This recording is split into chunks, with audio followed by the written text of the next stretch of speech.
Morning, folks. Welcome to the Joey Show. I'm Joey Avery. Boy, do we have a special episode for you today. Living forever.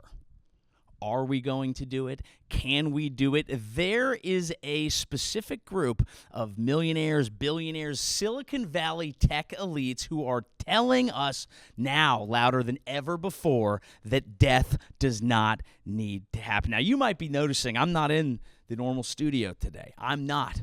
That's because I've gone method. I am on location. I am in a Silicon Valley office building trying to embody and understand the mind of a Silicon Valley tech entrepreneur. I'm wearing business casual, okay? The office space here is empty because the startup that I'm doing, this startup, Live Forever Group, we just got funding and we haven't hired yet, and I've been making lewd remarks to some of the female employees, which does happen, and we are going method, and has happened to one of the characters of our story, Bryan Johnson. Now we're going to talk a little bit about Bryan Johnson, the man who injects his son's blood in order to live forever and tracks the length, girth, and frothiness of his nighttime erections. We will discuss that and figure out if that's what you need to do to live forever. We will discuss Elon Musk, another techno-futurist, and his plans to help humanity by impregnating through, I guess, often surrogacy or IVF, but I would imagine some South African cream pies. A couple of South African cream pies for the gals. All right? My brew. Yeah, so, all right, I'm not cream pies again. All right. We'll discuss Elon and his messy little week of drama. Elon's been a messy little slut who loves drama, but I want to talk about why, and if it even sounds good for us to live forever. And I'm curious in why certain people seem so obsessed with it. So we're going to figure out if it's going to happen, if we want it to happen, and we'll also give you the how-to on how to froth up your nighttime erections. Spoiler alert, I'm not sure if we need that.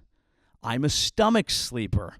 Could you imagine what I'd have to do? I'd have to dig a hole like I was visiting a nude beach for the first time. You don't want to have your dong go burrowing through your sleep train mattress. Pretty sure sleep train is not what you're supposed to run on your mattress because you've been eating whatever berry you're supposed to eat before bed. Now, I'm personally fascinated with the online health space, people who are obsessed with protocols. Now, I like to be a healthy boy myself. Check out these fucking traps. You think I'm fucking playing around with these traps, dude? I'm not. I like health. I don't think it's all bullshit. Okay? I'm not one of these people who's like, "Oh, what are you doing? What are you drinking water now, you fucking bitch?" No.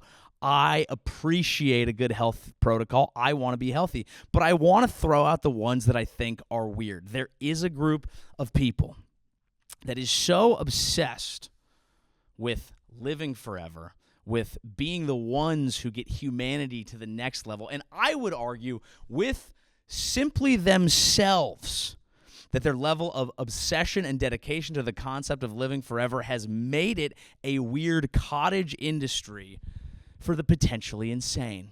But we'll discuss all of it, including this week an article came out, and it was about a scientist who's saying we are about to experience in the next few years longevity escape velocity.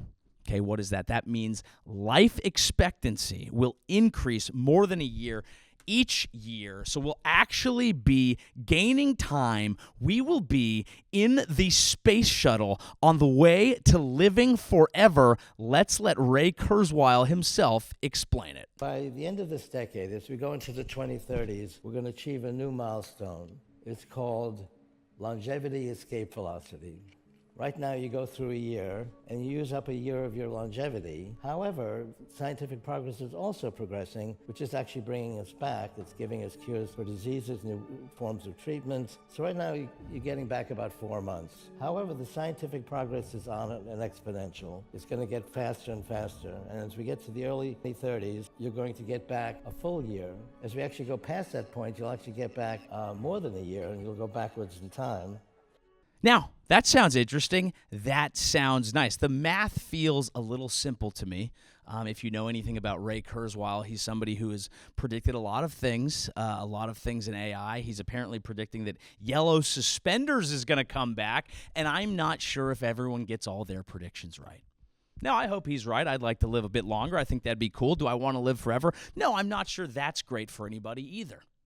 My concern with this obsession with living forever, as it pairs with this obsession for maximal nutritional gains and biohacking and life hacking, is that it turns human beings into something that we're not. It removes some of the romance. It removes some of the beauty. It removes some of the artistry. It turns us into insane widgets who become obsessed with insane things. And once you think there's a chance that you might never die, you could never justify something as simple as having a beer with a friend, having a burger, having a glizzy on a hot day at the yard, because that might fuck up your whoop. That might fuck up your Oura Ring. That might fuck up your data. Now, look, I'm a healthy guy. I like health. Okay, how do you think I fucking got these traps? How do you think I got trapped up? I like health. It's important. It's good. It's great. It's not everything. And I don't think that everyone who's obsessed with this concept of living forever is doing it for the same reasons they think. Now, Kurzweil famously is obsessed with his father. His father died when he was young. It left a mark on the man in the way that a father leaving can leave a son. It made him crazy. It makes him want to bring his father back. He's obsessed with the singularity. He has saved all of his father's memorabilia. He wants to recreate him. I'll let him tell you himself. Do you think you can bring back your father in a way that he would have continuity of consciousness? I've got, in fact, hundreds of boxes of documents and recordings and movies and photographs, and I'm in the process of digitizing all that. And actually a very good way to express all of this documentation I have of my father, who's a musician. I have all of his music, I have all of his letters, I have movies and other artifacts, would be to create an avatar that an AI would create that would be as much like my father as possible, given the information we have about him, and including possibly his DNA. That person would be very much like my father, and you could argue that he would be more like my father than my father would be. There's a missing context of what people are and should be. The revolution may be predicted by nerds, but I highly doubt they'll be 100% correct because they're missing a key ingredient. Yes, he knows the psychological implications of that mean, I suppose, it's not technically my father. Do you know what being a person is? That's why I'm bringing all this up, because we are on the precipice. It's happening a little bit now. It's going to get weirder. You need to remember now, in an age of half of people's conversations becoming with the computer, merging with ChatGPT, content becoming everything, you need to remember what it's like to be a human. Or we need to pick one of these companies, invest, and get rich. My problem with the concept of living forever is, if we actually were to pull it off, is it just going to be the people that are obsessed with insane things that are sticking around? And then will the planet be young people having a normal life, and then 400-year-old absolute creeps hitting on them and trying to fuck them, because a lot of these people are self-obsessed sexual demons? Let's discuss Bryan Johnson right now. If people live forever, are they all going to look, sound, and feel like this man? And do we want to live on that planet? Okay, so you probably in your sex ed courses or through your friends or through your family, you probably learned about the basics of sex. But what you didn't learn in class is that every night you go through these cycles of having nighttime erections. Men, you get erect and engorged, and women, your clitoris also gets engorged. So males and... Okay, let's stop right there. If you're going to use the word engorged, no. You can tell me that science all day, brother. You can tell me that science all day. But when you come to me, when you come across my YouTube algorithm, and you say the words, your clitoris gets engorged, we both know what you're doing, fuckface. Okay, engorged clitoris? Come on, brother. Females have similar erection cycles. It's just much easier to measure a male erection than it is the clitoris. So this is important because your body does this to give your penis and your clitoris a workout. For these things to happen, you need to have good sleep, blood flow, healthy nerves, and balanced hormones. If you don't have those things in place, you're not having nighttime erections.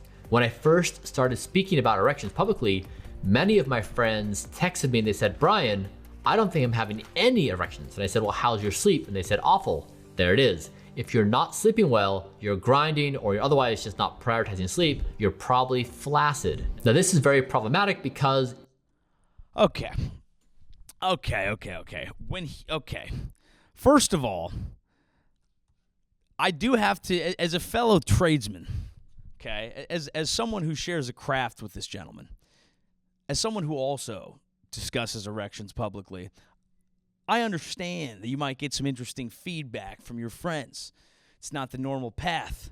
You know, a lot of people, kids, they're in school and they say, I want to be a fireman. I want to be an astronaut. They always get mad at the kid who says, I want to start discussing erections publicly. But don't let your dreams just be dreams. You can become a man like Bryan Johnson. Now, if you're not familiar with him, obviously we will finish this video. It's a very important piece of canonical literature in the longevity game. Bryan has gotten famous for discussing erections publicly. He's gotten famous because he is a huge longevity biohacker, okay? He talks about how to live longer, live healthier, and he does so in inflammatory ways, which do help the algorithm, but he's doing some work that's good. He's telling people to get sleep, but then he's also making headlines by inserting his son's younger blood into his body to check his biological age. People find that weird. They think it's odd when a millionaire uses his son as a blood boy. But fathers and sons have always bonded in different ways. And it's not your space to tell them what works and what doesn't. Now let's continue here, because I sleep well, okay? And I'm going to be honest here. Okay, we don't have to go too far into it, but I can break up if I need to. Okay, she works. All right, I can send the blood flow where it is. Now, am I getting boned all night? No, I'm not. I don't do that. Okay, I'm a stomach sleeper. I don't want to do that. Let's continue. It's an indicator of bad health and bad things to come. Okay, so how do you actually measure nighttime erections? Well, I have some props for you. Here is an eggplant. This is the device made by Atom Health. Now what you do is, you would normally think this is very awkward. It's not. You just put it on the penis and you forget it's there. So you put it on the base of the penis. There you go.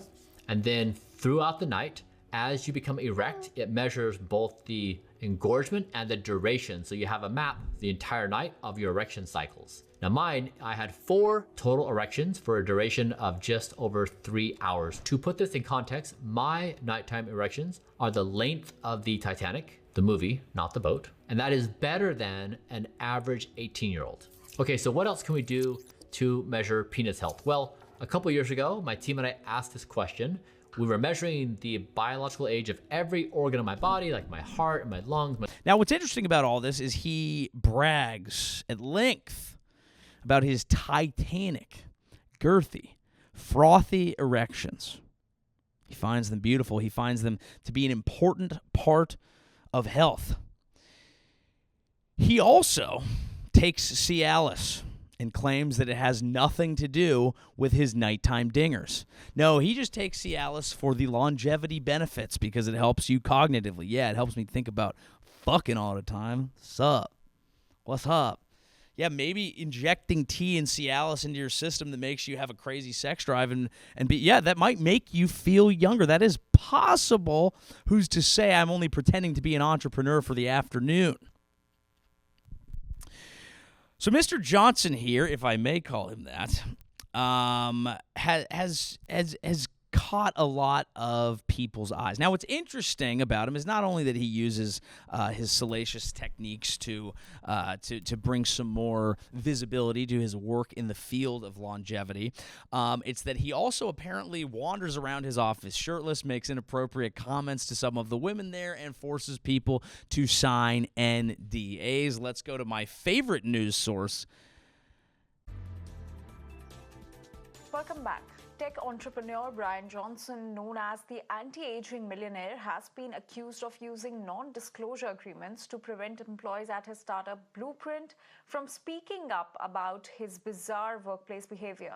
According to a New York Times report, employees had to agree that Johnson's actions, such as wearing little or no clothing, discussing sexual activities, and referencing erections, were not offensive, unprofessional, or abusive. The report published last week follows Johnson's claim that the newspaper was preparing a hit piece against him. Johnson defended the opt-in agreement, calling it fair to all concerned and in everyone's best interest. The report, based on interviews with 30 people, also claims that Johnson frequently walked around in minimal clothing and sometimes flirted with his largely female staff, but due to the agreement, employees were unable to file complaints. Why live forever if you can't throw an NDA at the chicks who work at your office after making lewd remarks to them? Bryan, what sort of world do you think is going to be here in 100 years? If you live forever, you're going to need a lot of lawyers. Times change. You can't. The NDA is not going to be enough to keep you from all the chicks who are going to be upset that you're asking them to measure your boners shirtless at work. It's just it's part of. It's an occupational hazard, brother. You got to know that by now. You got to know that by now. He might be 400 years old. Look at him. He looks like a vampire. It's interesting. The people who fight aging tend to look the weirdest. There's a weird sweet spot that I feel like you want to find, okay? Which is you want to age gracefully, but maybe 5 years, a little bit, like you've done Botox once or twice, okay? You did one cycle of tea one time, but you don't want to become the freak who's biohacking every part of his body into looking like a fucking Ken doll, to the extent that I'm wondering if you actually have genitals. I would ask some of the women at your company, but unfortunately you made them sign an NDA. Now, what's interesting to me about all of this is he's not the only Bryan Johnson who's controversial for his supplement use in the health space. There's also a man who had a Netflix doc come out this month known as the Liver King. Also a Bryan Johnson. Also a man who didn't have a relationship with his father. Are we noticing some sort of trend? If you want your children to have an outsized influence in the health and wellness space by being obsessed with biohacking and proving they're a man, you need to leave them while they're young. Bryan Johnson, also known as the Liver King, if you don't know, was very famous on the internet. He had a quick rise by telling everybody that his insane and jacked physique came by living a non-processed, ultra-healthy, ultra-natural life, that you could achieve these things too without having to use crazy supplements. And he was saying that you need to eat liver. You need to eat bull testicles. Okay, you need to eat all sorts of organs and things that will make you as strong as him, and then secretly he was just steroiding himself to shit. Does it sound like a man who talks about how your sleep is going to give you better boners, but then is taking Cialis before bed? Does it sound like that? Another Bryan Johnson. Well, he had a huge fall off once people realized that he actually was taking steroids, and the ground up bull testicles he was selling in pill form may or may not have been the thing that would get you absolutely jacked. He has a documentary now on Netflix that I did not watch, but it did have an interesting revelation. I'll just go ahead and play it for you. Let me tell you a story you won't fucking believe. My first fucking time I ever in my life was on a bench press. But I'm fucking benching, man, and I felt it coming on, and I couldn't fucking believe it. So there it is, folks. The Liver King letting us into his life, telling us that the first time he came was on a bench press. Could you imagine spotting him? Holy fuck. You'd really want to be wearing the Horace Grant specs in a situation like that. You'd love some eye coverage when the Liver King is liver coming on your liver face on a bench press. What is wrong with these fatherless Bryan Johnsons? These are odd men. Oddly sexual. But also, what's interesting is making somewhat decent points, but in unethical ways. Potentially lying about what has actually led to this sort of gain, but then pushing you in the right direction. Yeah, you know what? You should get sleep. You should work out. You should eat healthy. These are all good things. Will they help you live forever? Maybe not, but we live in an era where if you want to punch through, you have to clickbait everything instead of telling people the basic truth to even get them to pay attention to a message that's actually good. But why are they so obsessed with it? I think, frankly, it's narcissism in two effects. One, they like the attention. They want the eyeballs. They want the clicks. They want the views. They learn how to get it. They go after it. It's what happens. It happens to everybody in some degree. And the other is they want to be the one who has the truth, who can tell you, I am the one who got humanity to the next level. All of these predictions that I've made about AI, they were right. I was right. I'm the one who sees the future. That's what this is all about. That's what Silicon Valley is all about, seeing the future, investing in the right thing, getting rich by knowing what's going to happen next, and putting yourself at the center of it. The other thing that I think happens, sometimes you just have a lot of money, and you get to a what's next. That's where we find brother Elon Musk, who we will get to right after my tour dates. All right, folks. By the time this comes out, thank you to everyone who came out in Sacramento this weekend filming my special. Tickets may or may not still be available by the time this is live. JoeyAvery.com/live. San Francisco at the Punchline Thursday through Saturday. Then Cleveland, June 20th to the 22nd. Phoenix, Arizona at the Desert Ridge Improv, June 26th to the 29th. St. Pete, Florida, July 11th. To the 12th, Springfield, Massachusetts, September 12th and 13th, Washington, D.C. at the Comedy Loft, September 18th through the 20th, Point Pleasant Beach, New Jersey, October 2nd to the 4th, Charlotte, North Carolina, October 9th through the 11th, and San Diego, November 6th through the 8th, Beverly, Massachusetts, December 12th and 13th, and fuck it, we doing the Christmas show, San Jose Improv, December 23rd, the night before Christmas Eve.